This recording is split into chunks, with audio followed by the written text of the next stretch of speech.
ಏನಿಲ್ಲ ಆಗತ್ತೆ, ಟೆನ್ಷನ್ ತಗೋಬೇಡಿ. ಮೊದಲು ಏನು ಗೊತ್ತಾ, ಇವಾಗ ರಿಮೂವ್ ಮಾಡ್ಬಿಟ್ಟು ನೋಡೋದ ಹೆಂಗೈತೆ ಅಂತ. ಎಕ್ಸ್ರೇ ಬೇಕಂದ್ರೆ ಮಾಡಿಸ್ಕೊಳ್ಳೋದ, ಇಲ್ಲಾಂದ್ರೆ ಇದೇ ಎಕ್ಸ್ರೇ ಮಾಡ್ಕೊಳ್ಳೋದ.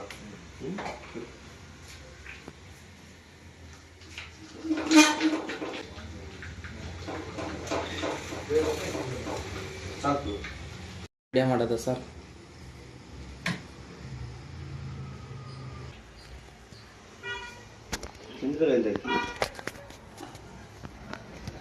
ನಾನು ಮಾಡ್ಕೊಡ್ತೀನಿ. ಸೌದಾಗಿದ್ರು ತಿರುಬಿಡಿ.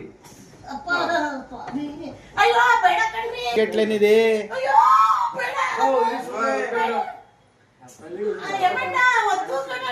ಏ ಒಯ್ಯೋದು ಅಟ್ಲ ಕಣೆ.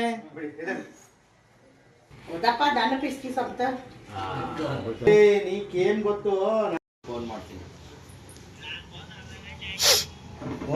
ತಡೆಯೋ.